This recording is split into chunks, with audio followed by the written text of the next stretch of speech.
And we're fighting for a basic right. They say there's apartheid in the state of Israel. They're right. There's one place in the state of Israel where Jewish people are not allowed to enter on certain days of the week, and certain times, and certain hours. I'm not saying to throw anybody off the mountain. But why can't I pray there too? All of this conversation of we don't know, there's no reason to worry, according to halakha. Do you remember 2017? I came to the Kotel and I saw about 40,000 Jews there, sitting on the floor and crying. Shana b'shana. Mourning. About what? When we'll be able to go up to Har HaBayit to build a Beit HaMikdash. You're sitting on the floor of the Kotel, for God's sake. What is the Kotel in Jewish thought? Nothing. What is the Kotel?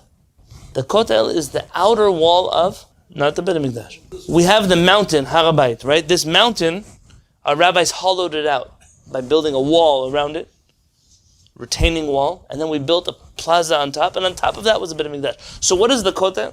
All of those teachings that Chachamim say that the Shekhinah didn't leave the western wall of the Beit HaMikdash. The western wall of the Beit HaMikdash is not the western wall of the Temple Mount. But I'm not going to take away everyone's Kotel. The Kotel for sure is the place the Jewish people came to pray because it's the closest place the non-Jews, they allowed us to enter because we weren't allowed to go to the Temple Mount. Right outside of the gates of the Temple Mount is a police station. It's called the Mahkamah. This place was once a court of Sharia law. We have records there of Jews being executed for entering the Temple Mount. That's where they killed them. Today it's an Israeli police station. So we are in a self-imposed galut on the floor of the Kotel because we can't go up to pray in the Temple Mount because it's against Israeli law. Why is it against Israeli law? In 1948, we lost Yerushalayim. In 1967, we finally were victorious. On the radio, Har HaBayit biyadenu, the Temple Mount is in our hands. Rabbi Goren blows the shofar, blesses Shechianu. Not so long afterwards, Moshe Dayan was a general. I'm not an army general, so I can't appreciate his bravery at war. I can appreciate all that he didn't do for the Jewish people. He gave the Temple Mount to the Waqf. Who is the Waqf? It's a Jordanian Muslim authority on the Temple Mount. So it's a foreign entity. The Waqf is the same one who met with Adolf Hitler, Yamach Shemov Zichro. So what happens? We give the keys to the Temple Mount to them, and then ban ourselves from the mountain. And what can only be the craziest thing one can do, but here you have rabbis who don't want Har HaBayit. You have the Muslims that don't want us in Har HaBayit. You have the Israeli police who are terrified of World War III breaking out in Har HaBayit. And so who wants Har HaBayit? Clearly everybody at the Kotel, right? They're all crying about it. And I came back here and I said, B'ezrat Hashem, when I can, I'm not going to be from those people anymore. This year, I went up to Har HaBayit with the help of a wonderful organization I'll share with you later, that's busy advocating for Jews going to Har HaBayit. They've advocated so well that you're talking about a couple years already now where there are minyanim every morning on Har HaBayit. I pray Shacharit 7 times, 6 times on Har HaBayit without a talit and tefillin because that's a federal offense. It's illegal for Jews to wear talit and tefillin on Har HaBayit. Now, of course, all hell breaks loose. How dare you go to Har HaBayit? How could it be that a Jewish person goes to Har HaBayit? How could it be that Jews? Let me explain. Open up the Mishnah in Masechet Kelim that talks about Eser Kedushoten. There are 10 levels of holiness in the world. Israel is holier than the rest of the world. Yerushalayim is holier than Israel. The Temple Mount is holier. Inside of the Temple Mount, there are different levels. There are places on the Temple Mount that are tamim mit, that a person who has touched a dead body like you and I, without a paraduma, without a red heifer, are not allowed to go. That's true. But there are places where we are allowed to go on the Temple Mount. That's an explicit Mishnah. The Rambam rules that way. There is no argument. It's a very explicit Mishnah. What do we have? We don't know. We don't know where the Beit HaMikdash stood, so we don't know where the places are that we can go, so we don't know, and we don't know, and we don't know. You have stories throughout the ages of Chachamim going to Har HaBayit.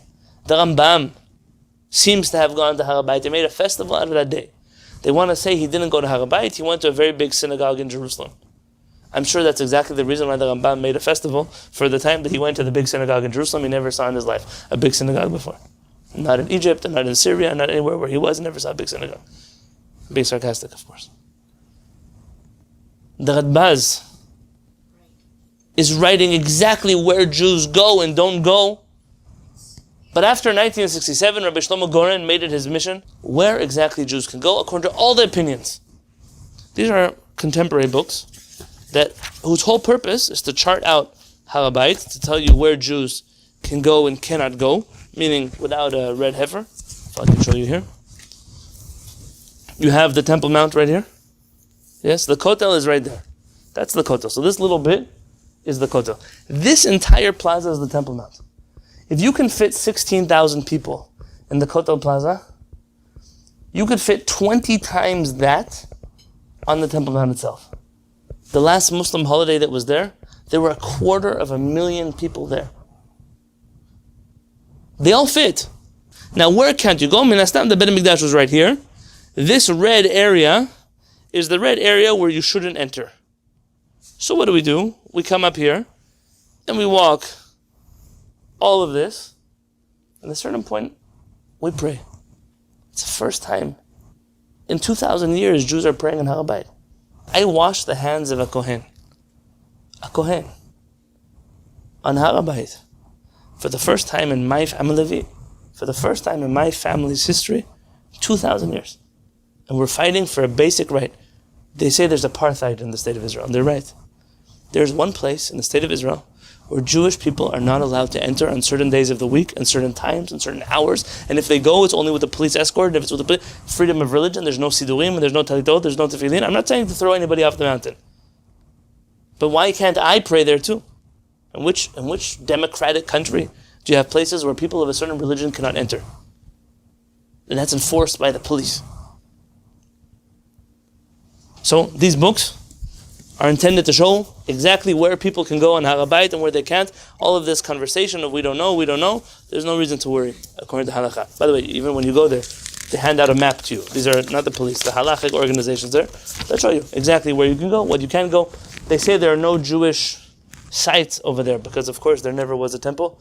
There's some 22 or 23 things in broad daylight. You see them from the temple, from the Beit HaMikdash.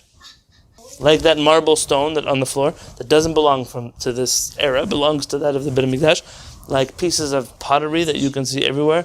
You can see the wood that Hiram, you're talking about the cedars of Lebanon, are there. They've been carbon dated. You can see them with your eyes. They're sitting out there to rot in the sun and in the rain, covered with a few blankets. Am Yisrael has to wake up a little bit and talk more about these types of things.